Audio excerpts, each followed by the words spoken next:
This episode is brought to you by Progressive Insurance. Do you ever think about switching insurance companies to see if you could save some cash?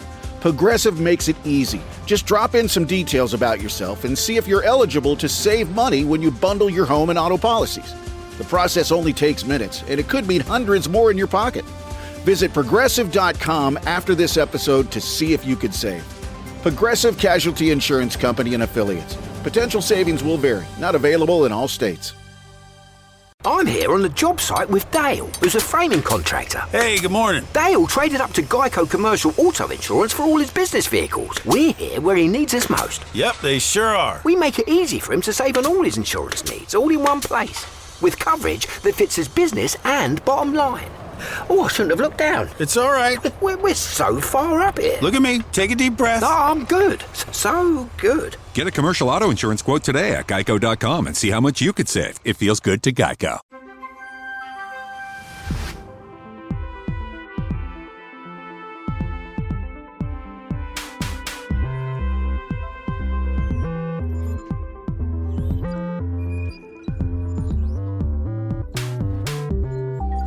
Welcome to Unbiased Science, where we bring scientific method to the madness. We're your hosts, Dr. Jess Dyer and Dr. Sarah Scheinman.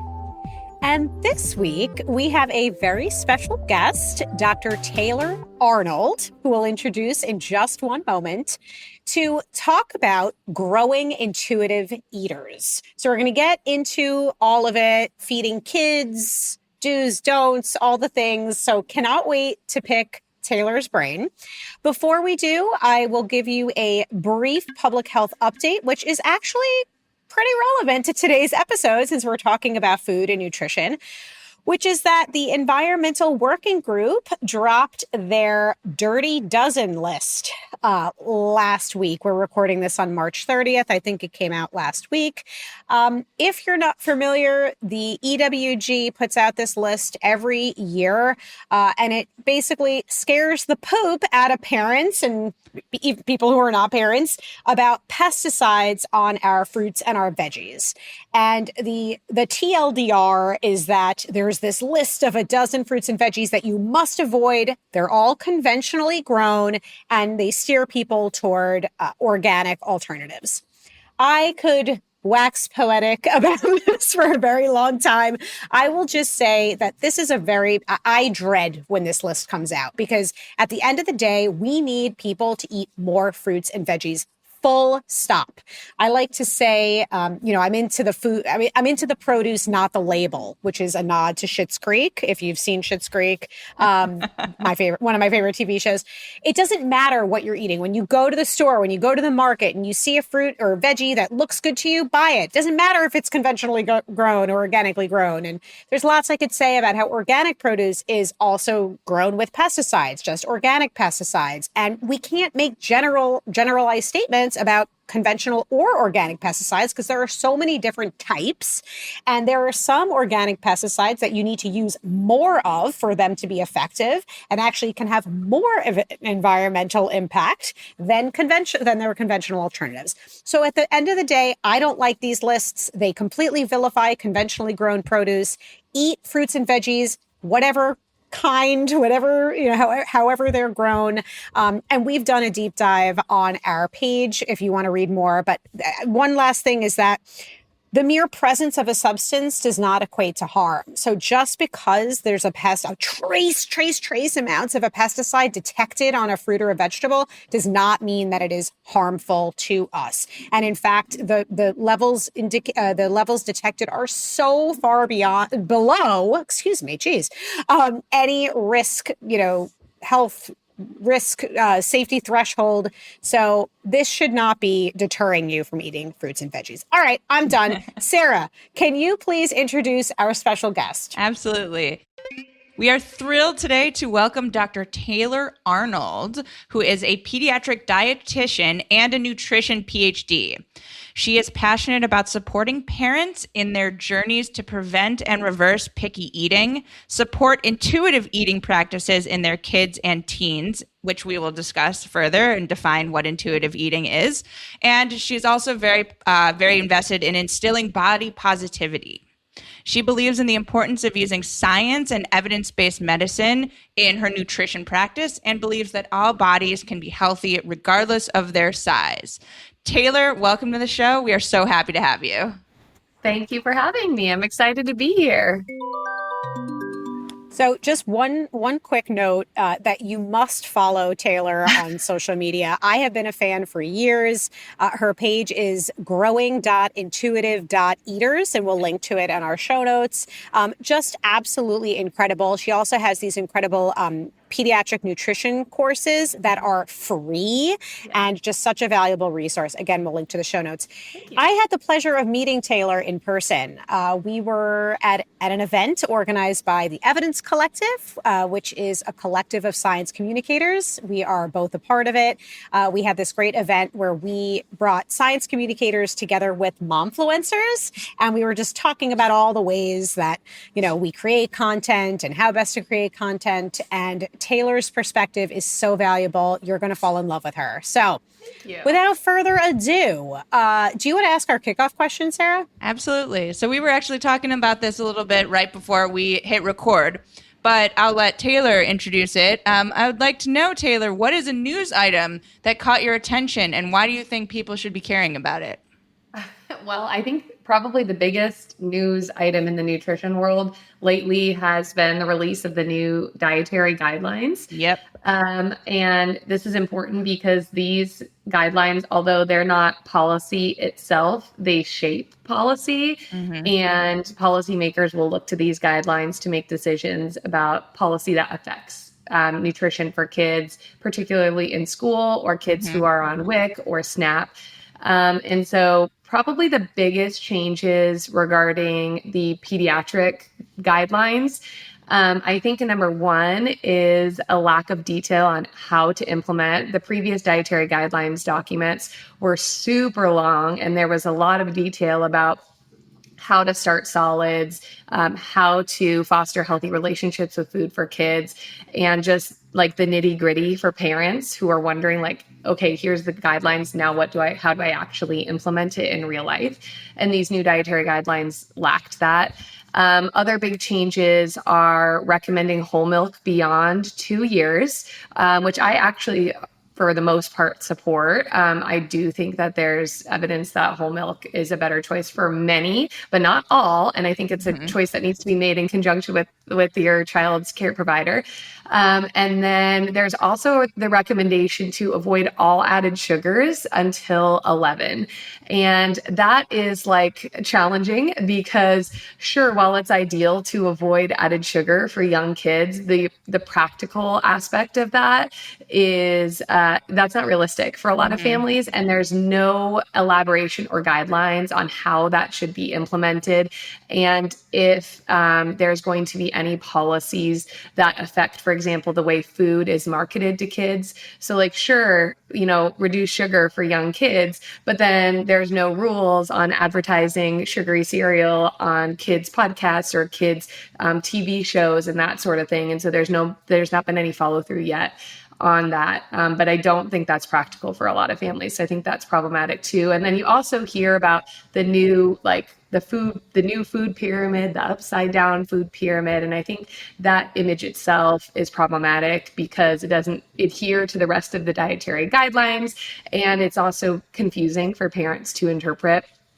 And there's this idea that, wow, this administration is promoting whole foods to parents, and that's so new. It's not.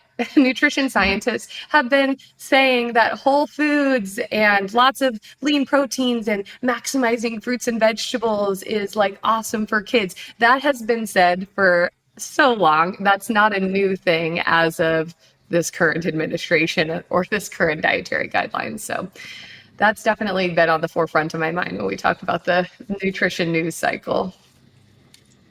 So, Taylor, your social media handle is Growing Intuitive Eaters. Yes. What does that mean? What do we mean by that? So intuitive eating is a concept that was developed, I'm pretty sure in the 80s by two dietitians,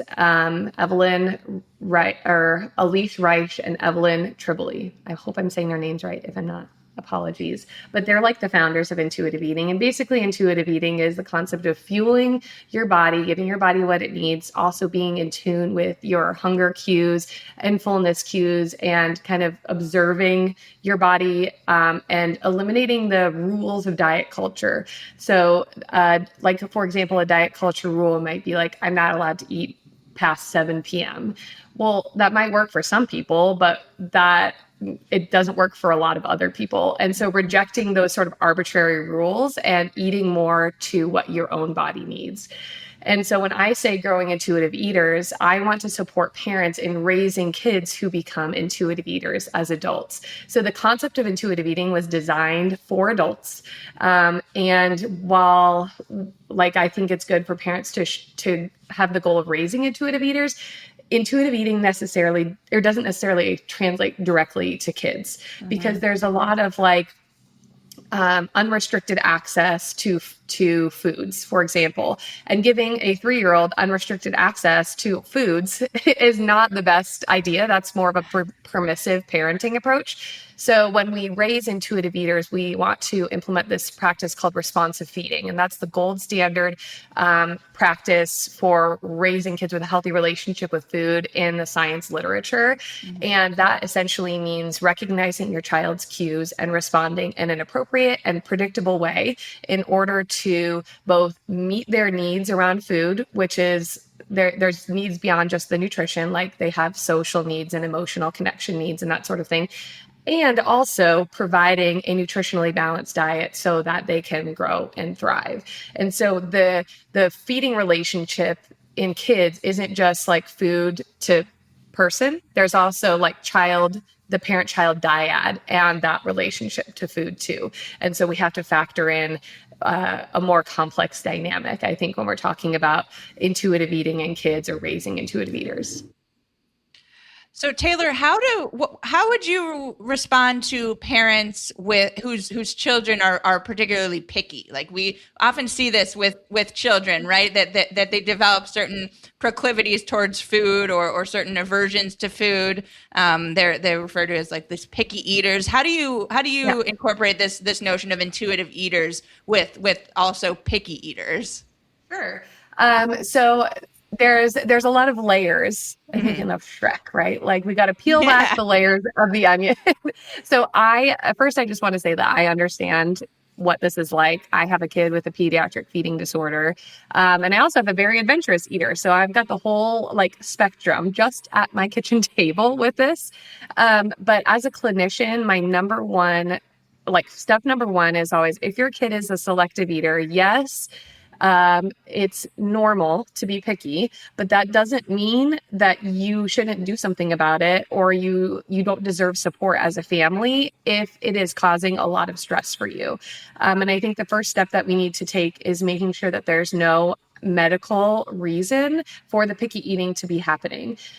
So for example, like the classic example I use is something called eosinophilic esophagitis, which is an allergic inflammation of the esophagus that often presents in young children. And sometimes the only symptom we see with these kids is like tantrums coming to the table because it hurts to eat, but they don't have the words then to say why this is happening. So they have tantrums when coming to the table, they don't eat a lot, and they don't grow great. And I hate the narrative that kids are just picky, leave them at the table and they'll eat eventually, because that's not always the case when we have medical needs. We can also have underlying sensory needs, autistic kids with ADHD, any other neurodivergence. We can have pediatric feeding disorders. We can have ARFID. So we need to rule that out and work with the medical team first. And once we have done that, once we have addressed and met all of those needs, then yes, it's normal, but that to be a picky eater at this age, but we can still work on it.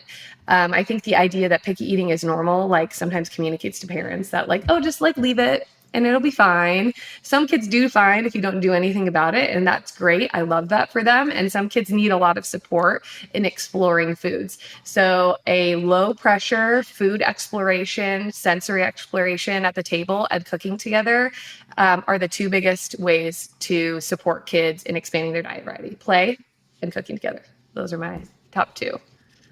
I love that. And my son is such an adventurous eater. He's like, give me all the sardines, like all the things, like it's unbelievable. And then my daughter is a very picky eater.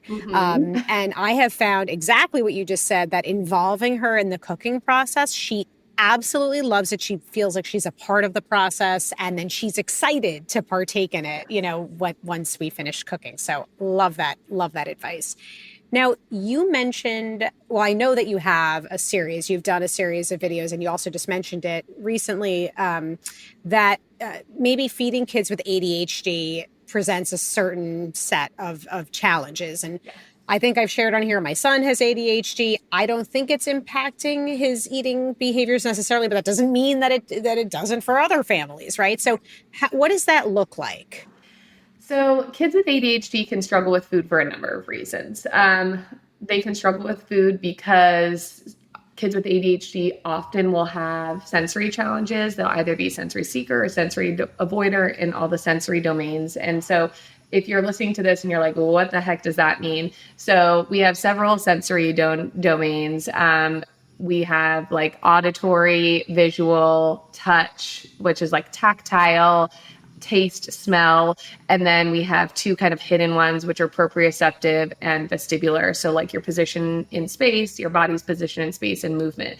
And so sometimes kids with ADHD can be a seeker in those areas, meaning they seek extra input. So like a sensory seeker in terms of like auditory might be one who like puts their ear up to the washing machine and likes to hear the loud noise. Or an avoider with smell might be one who's like, will not enter the kitchen if you're cooking broccoli because it smells like farts. And so we can support these kids coming to the table for those reasons. So like if they're an avoider with auditory, we can give them headphones. If they're a wiggly kid, they're like a proprioceptive seeker, like my kid, we can do like obstacle courses or races or whatever, wall push-ups before we come to the table. We can give them fidgets. I have ADHD. I've got my fidget right here. And so fidgets that like at the table can be really useful, wobble cushions, allowing them to stand instead of sit, take wiggle breaks. There's lots of ways that we can support kids at the table. In addition, some kids are seekers with really crunchy texture. So giving them some sort of crunch or hard thing to chew at the table, like barring any, choking hazard age limitations, can be a great way to support those kids as well. And then as far as kids on medication, we really need to optimize the window before the meds kick in and after the meds kick off to maximize calories, because sometimes these kids do end up losing weight, and that's a concern. And then we may need to do school accommodations. So eating in a quiet place, making sure we're sending foods that they'll reliably eat, even if it's the same lunchbox every day. We got to get the nutrition in them somehow. And if you're not there to support them at school, that can be a challenge as well. And then some kids who are very selective and who have ADHD may also end up with nutrient deficiencies. Iron deficiency is the most common nutrient deficiency in kids around the world. And if a kid who has low iron levels, for example, one symptom of iron deficiency anemia is picky eating. And so that can kind of cause like a spiral. So that's why we need to make sure we're ruling out all the medical things. Every kid with ADHD doesn't need a supplement, but many do. And that's something that you can chat with your provider about to see if that's necessary for your kid. What would you do if your online store converted 36% more shoppers? You could take 36% more vacation. Another pina colada? Yes, please. Open a new retail location with 36% more square feet. Fantastic. Hire 36% more help. You're hired and you're hired. Shopify has the world's best converting checkout, up to 36% better than other e-commerce platforms. What you do with those extra sales is up to you. Switch to Shopify today at shopify.com/listen and get a $1 trial. Shopify.com/listen. This episode brought to you by Progressive Insurance. Do you ever find yourself playing the budgeting game? Shifting a little money here, a little there, and hoping it all works out? Well, with the Name Your Price tool from Progressive, you can get a better budgeter and potentially lower your insurance bill too. You tell Progressive what you want to pay for car insurance, and they'll help find you options within your budget. Try it today at Progressive.com. Progressive Casualty Insurance Company and Affiliates. Price and coverage match limited by state law. Not available in all states.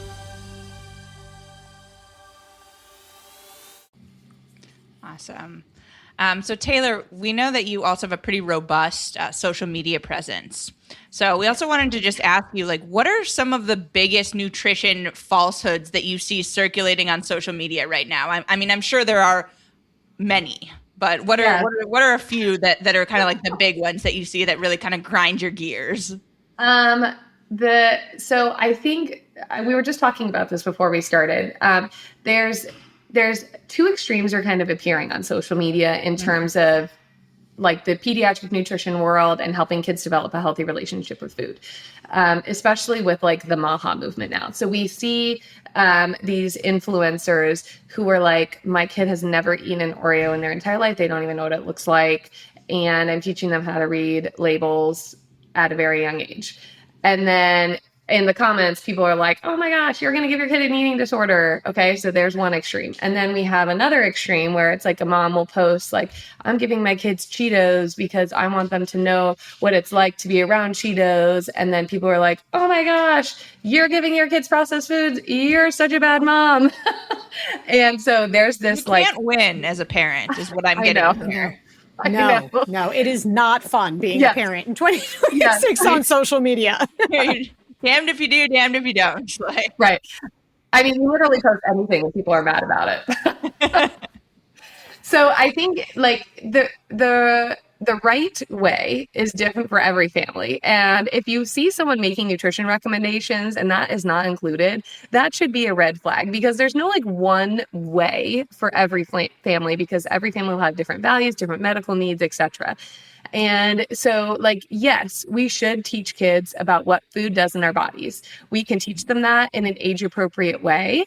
And we can teach them that without moralizing and shaming and trying to scare them about food. And like, yes, we can teach our kids how to manage being around ultra processed foods, but we don't have to give them Cheetos every single day in order to do that. Like, I think as parents, we still need to make sure that we're meeting their nutrient needs. And so constantly exposing them to soda and Cheetos, if you have the ability to feed them other things, is not the answer to preventing eating disorders. And so, you know, it's like the gray area and the unsexy like recommendations of like supporting your kids, exposing them to variety, give them safe foods, teach them how nutrition fuels their body without scaring them.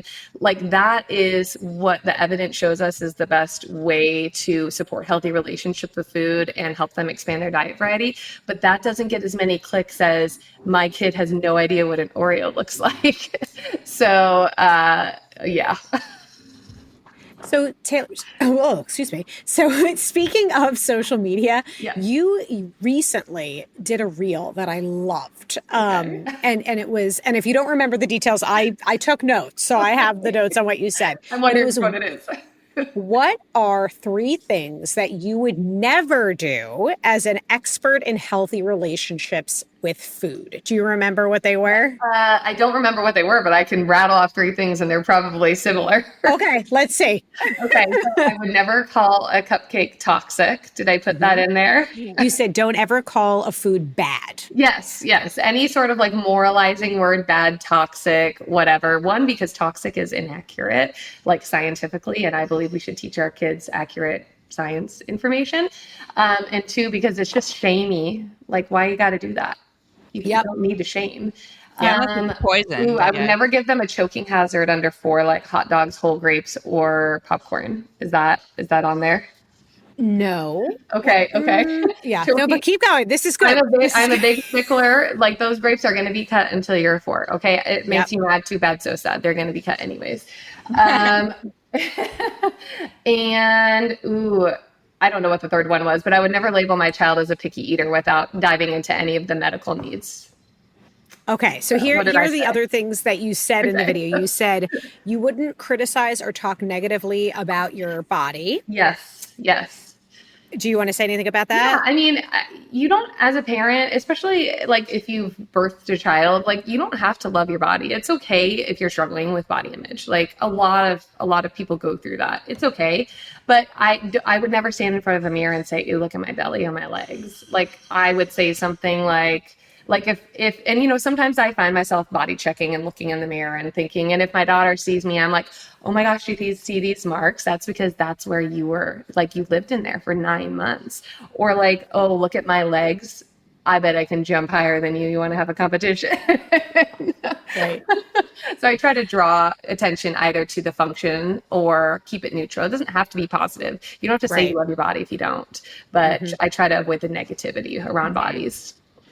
And then the other thing you said was you would never force kids to eat something. Yes. And I will say my one exception, this is a very niche exception, is kids who are on oral allergy immunotherapy and are required to eat their allergen daily to maintain that tolerance, or a food that's mixed in a medication and the kid's got to finish meds. So like I've forced my kids to eat because they couldn't take meds on an empty stomach, and they had to eat something before they got down from the table because they needed their meds. But other than that, yes, I never force a child to eat, because it usually just ends up in a power struggle, and like, short of putting a food in their mouth, like, you truly can't force them to eat, and it's not going to end up good for anybody. And so that's why I use play and pretending to be a dinosaur, or the real or pretend bite game, to support them in getting more food in instead. No, I mean, like, that all makes sense, but suppose, like, for just the parents that are listening, suppose you have a child and, you're sitting at the dinner table and you've just cooked this delicious meal. You've spent all this time and effort preparing it, and they're just sitting there at the table and they totally refuse to eat it. What is your advice to parents in that kind of a situation? Because like you said, forcing kids to eat is not the answer, but then what would you suggest instead? Well, I mean, my approach depends on the kid. Because I think for parents who have kids with ARFID, pediatric feeding disorders, or they're like not gaining weight or losing weight, it can be a lot scarier. And I know what that feels like. So I just want to, say I understand that. Number one is I always make sure there's a safe food on the table. So even if you made this yummy, delicious meal and it looks so amazing to you, if you think your kid might struggle with the whole entire meal, I would put a safe food on the table in addition to what you created, and make sure that's available for everybody. It's part of the dinner. It doesn't have to go. We often serve yogurt with stir fry because my kids struggled with stir fry for the longest time. And so we would have yogurt at the table as a safe food option to make sure everybody left full. And then I use play. So my kid's two favorite ones right now, the kid with the pediatric feeding disorder, is the real or pretend bite game. So for example, if I want to support him in like exploring the chicken, I'll say like, I'm going to close my eyes and you can poke the chicken or not poke the chicken, and I have to guess which one you did. And then you have to lick the chicken and then you have to bite it, and we got to chew it. And so I never force that. But in that progression, like if he's like really fighting it, I will not progress further. But there's always the option for an out. He cannot take the bite if he doesn't want to. But frequently I'll see him like do the little like tiny bite, like at the little corner, and he'll try it. And that's major progress. So that's one thing I do. Another thing I do is he's really into challenges right now. So I'll put like the food on the fork, and I'll set it on the table, and I'll say, okay, here's your challenge. You have to get that chicken off the fork without using your hands and without dropping the fork. Let's see if you can do it, because now mom's going to do it, and who's going to do it first? That's so clever. He thinks it's hilarious. Yes. And then I always allow spitting out. If it's too challenging for him, he can spit it out on his plate discreetly. We don't allow a big obnoxious like bleh, but he can discreetly spit it out on his plate, and that's okay. We're okay with that too. And I find that playing helps. And also, if you anticipate that meal being challenging, this is kind of like would be a backtrack situation, but bringing them into cooking somehow. And that doesn't have to be fancy. You can just hand them like a bell pepper to cut with a kid safe knife, and then do your own thing, cooking and prepping dinner. So that's how I would approach that. And if none of that ever works, you need the support of a feeding professional to make sure there's nothing else going on and give you more detailed support. Well, you just teed up our next question so beautifully, which is, let's say we find ourselves in that situation. How can parents find a pediatric feeding specialist? That's really tough because they're not common, and wait times are often long. So my first go-to is to call the local children's hospital in your area and talk to the GI department, because the GI or gastroenterology department usually has dietitians on site, a feeding clinic on site, and if not, they can recommend like somewhere close to you. And then also just searching feeding therapist in my area on Google will often give you some results. You can look at the Feeding Matters website, which is a nonprofit organization that supports parents with pediatric feeding disorders. They have a list of professionals on their website as well. What you want to look for is a speech language pathologist, an occupational therapist with experience in swallow, and many kids will also need a dietitian. But if your kid has a swallow issue, they will need a dietitian in addition to someone experienced with swallow, because dietitians can't treat swallow issues, but we can, guide you in responsive feeding, food play, that sort of thing. And you can also try your pediatrician. Hopefully they'll have connections. If not, the closest children's hospital. And luckily, one wonderful thing that came out of COVID is a lot of telehealth options are now available for feeding therapy. So even if they're not super close to you, there may be a telehealth option as well. That is so helpful. Such good, concrete suggestions. Thank you for that. Great advice.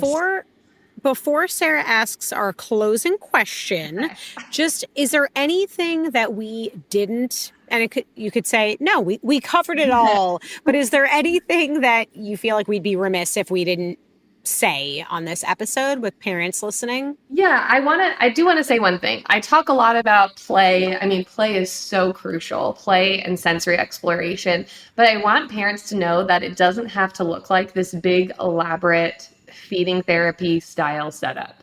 I mean, you can be sitting at the table and do the real or pretend bite game. That might extend your mealtime by 5 minutes. You can pretend to be like, which animal do you think would eat these scrambled eggs? And let's take a bite and pretend to be that animal. That works for really younger kids. For like teens and tweens, play still works. It just looks different. It might look a little less silly. So we can have like a sauce variety. So like you're serving a new kind of chicken. Okay, we have ketchup, we have barbecue sauce, we have Chick-fil-A sauce, we have mustard, we have, who knows. And now we're going to like sample and see who's everybody's favorite. We can vote. We're going to critique dad on his meal and pretend we're cooking show judges and give him a score. We can even hold up our paper.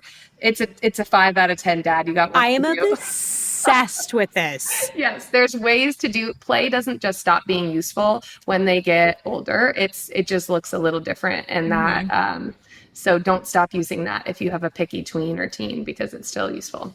Taylor, we're all coming over. We're crashing dinner at Taylor's. My husband does all the cooking. I just do the food play.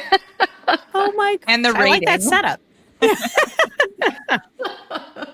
I also do the snacks. I sample and order all the fun snacks, but he does the cooking for dinner times. Sample. We love to hear it. All right.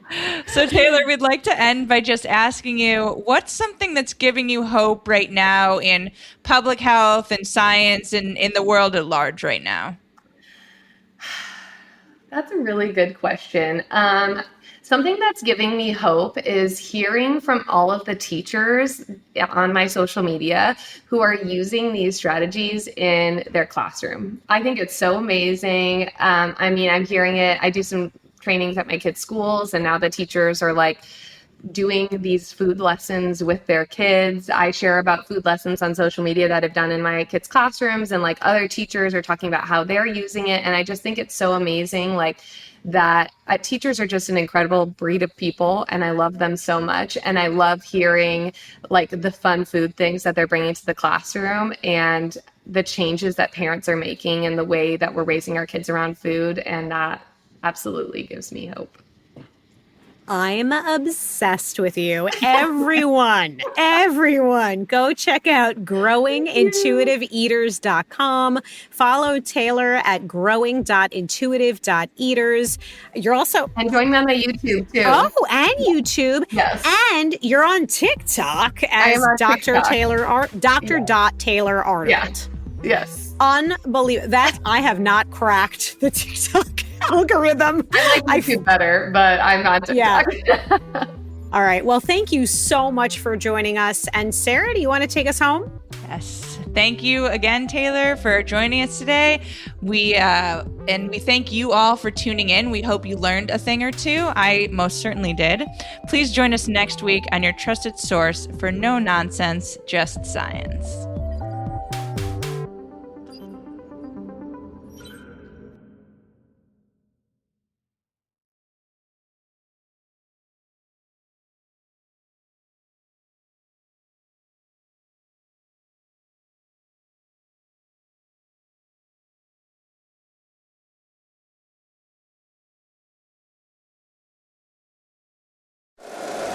If you like the show, please take a moment to rate, review, and subscribe. It really does help the show to grow. Thank you for listening.